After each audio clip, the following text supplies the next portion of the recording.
What's up, everybody? Fantasy Joe back here with Buy Low, Sell High. If you guys are new to the channel, make sure you hit that subscribe button, hit that like button, and if you have any questions or comments, drop them in the comment section down below. I'll respond as always. Have any start-sit advice, trade advice from this video? Should I do this trade? Should I do that trade? Let me know down in the comments, and I will help you guys out. So we're going to dive into our Buy Low players to start off. This first one, I'm definitely willing to plant a flag on A.J. Brown. Obviously, he's going to be owned in about every league. That's why he's a buy low. But really a dismal target volume and receptions that first week. It's going to get better. A.J. Brown's an absolute stud. Even when they threw the ball the least in the league last year, we saw him be really successful for fantasy football on a per-game basis, especially compared to previous years from him. Pretty similar production levels. I'm very confident A.J. Brown will get back. He was also coming off of a hamstring injury into week one. Has the long time to recover playing on that Thursday night. I think he's going to be good to go rest of season. And he may not be, the wide receiver 5 at the end of the season, but I firmly believe A.J. Brown will be a wide receiver, a top 12 wide receiver, probably top 10 by the end of the season, no doubt in my mind, barring injuries or something like that. So A.J. Brown's a great player to trade for. We'll get to some of my buy low players, but what I would really be doing on a lot of these buy lows is trying to take either package two players together or take one real player who's jumped off to a hot start, package him with another guy who's got some name appeal. If I could take, a Dylan Sampson and a Calvin Ridley, who I'm going to bring up here in a little bit. Calvin Ridley's a bad example. He's another buy low, spoiler alert. Let's say I have an A.J. Brown. Let's pull up some ADP.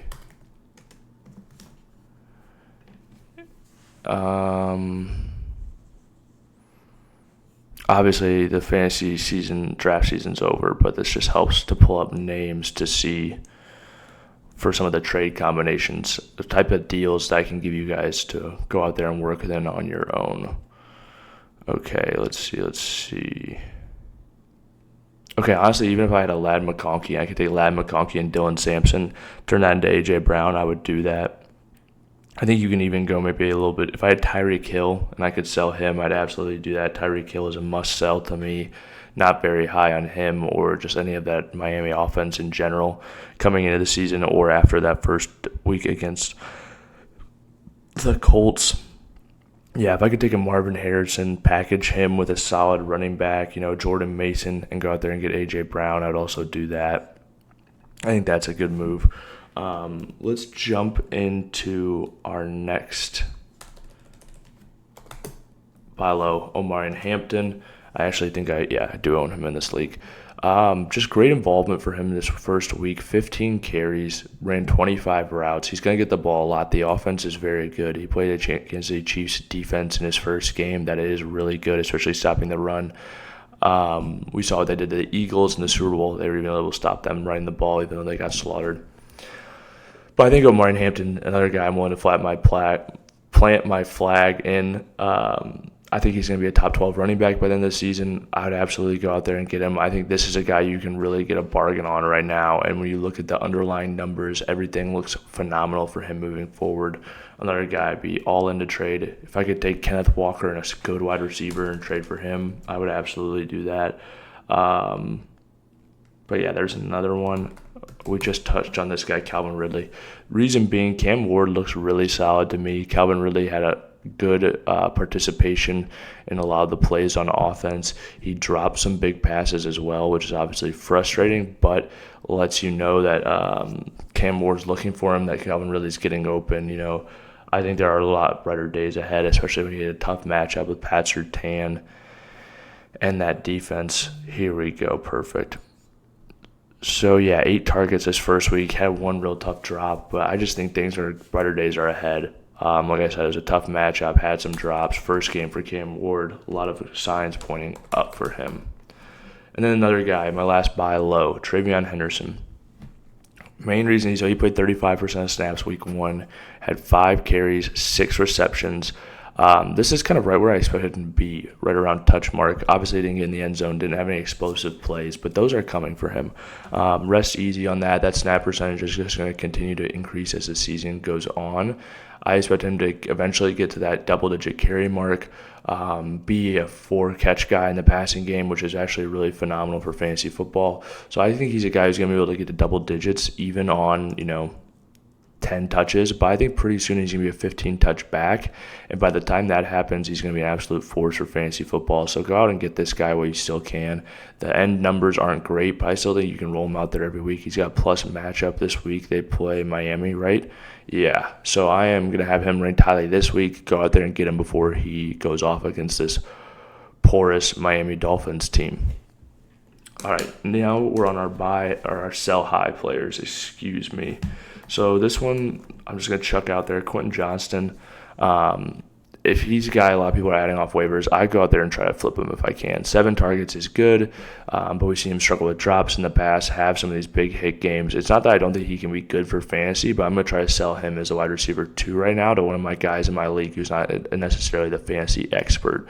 I'm going to go out there and see if I can't take Quentin Johnston and turn him into Travion Henderson, or Quentin Johnston and turn him into Calvin Ridley, throwing in a piece as well. Go for those 2-for-1s, get those guys like that. That's exactly what you want to be doing in these trades. So I want to throw him out there.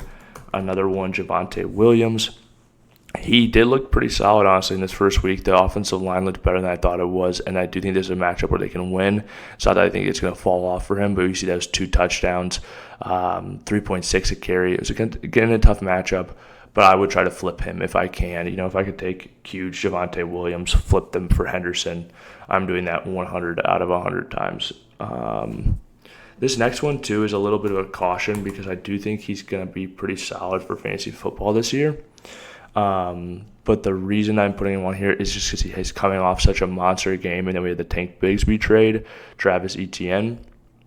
If I can go out there and flip him for value, I'm going to do it. If I can try to turn Travis Etienne into Omarion Hampton, which sounds crazy, but there's going to be people in leagues that do that, especially, let's say I have Travis Etienne, I combine him with Quentin Johnston, and I get Omarion Hampton, I get somebody like that. There's going to be leagues where you can get deals like that done, and you don't even have to shop that low, but that's just an example of where you can start with your offer, and then you can always move up from there. But yeah, I think he's going to be the lead back on their offense. He played Carolina, though, an awful team, had over 3 yards per carry before contact. Just shows you Carolina's run defense is pretty porous. But yeah, I do think he's going to be involved. I think he's going to be the guy, a startable running back for fantasy. I just think I try to flip him off coming off such a monster game. Breece Hall is another one. I do think Breece Hall is going to be pretty good. So this one's a little bit more of a cautious sell. Yeah, it was a good matchup. He shined. I thought he looked really good in the field, honestly, which we just didn't see a ton of last year. I didn't love that they were breaking up the snaps. But yeah, if I could sell a Breece Hall and get into a top 12 running back, I would do that. But other than that, I'm probably going to hang on to Breece. So it's not exactly a super sell, fire sale, or anything like that. And then one more I'll throw out there.